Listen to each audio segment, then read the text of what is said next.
Well, normally at this time of the week, we do our weekly update with Burlington Mayor Marianne Meed Ward, but the mayor is taking some well-deserved time off, and thus earlier today, I chatted with Ward 1 Councillor and Acting Deputy Mayor Kelvin Galbraith. Now, we started the conversation chatting about Burlington being anointed Tree City of the World for the third year in a row, and I asked Kelvin why the city continues to strive for this designation.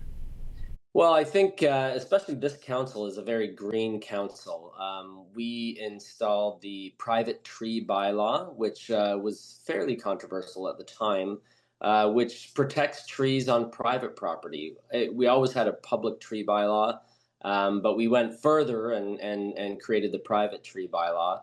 And then the forestry team developed an urban forestry master plan to try and grow the canopy basically here in Burlington. We found studies showed that it was fairly low.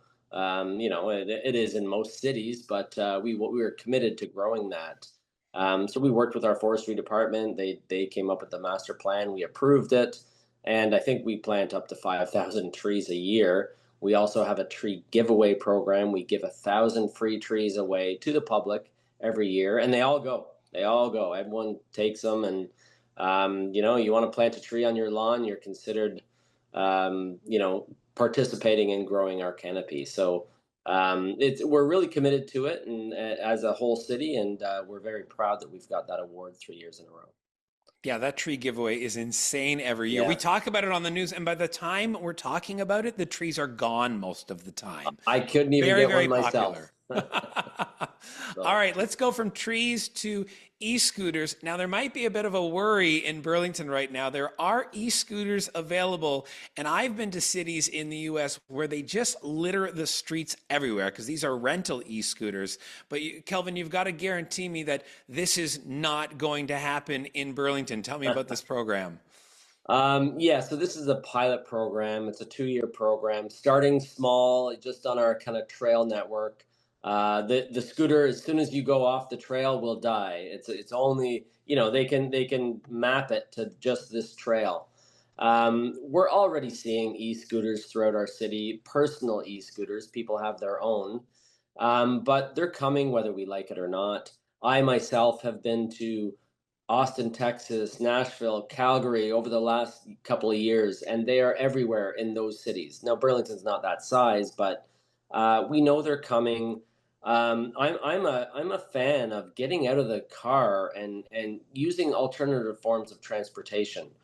My ward just happens to have the first protected bike lanes, which in all the other cities have really good, adequate, safe bike lanes where these scooters can operate and you're not interacting with vehicle traffic. So it's coming to Burlington. It's not going to be like one of the big cities where they're everywhere. We are still a very car dependent city. We have great road networks and the traffic isn't too bad here yet.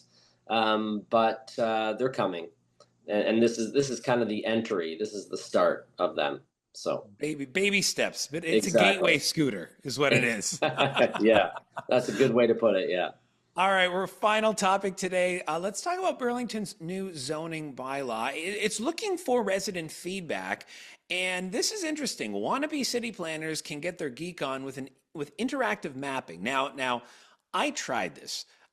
I was very confused, but I guess, people who are into this, getting to interact and fictionally plan the city is quite interesting. So tell me about what Burlington is looking for here from people. So the zoning bylaw is supposed to follow your official plan. In 2020, we passed a new official plan that modernizes our kind of planning mechanisms throughout the city. Our zoning bylaw is 30 years old. It's outdated.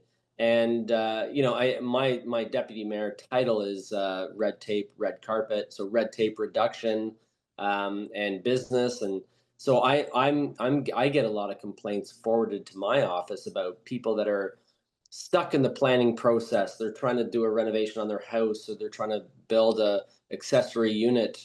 And it takes forever because they need a zoning bylaw amendment. Because our zoning bylaw is so old, it's not modern, it's not followed. It hasn't followed our official plan yet. So we've been working on updating it to help people speed through the process. If you want to add a accessory dwelling unit to your house, it should be, you just apply for the permit. You don't need to change the zoning bylaw because the zoning bylaw is so outdated. So we're looking for resident feedback on that.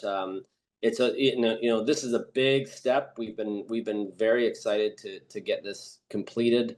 I know staff have been working hard to modernize this and update it. So it will really help, I think, our residents with housing and improvements to their properties. So in a timely fashion.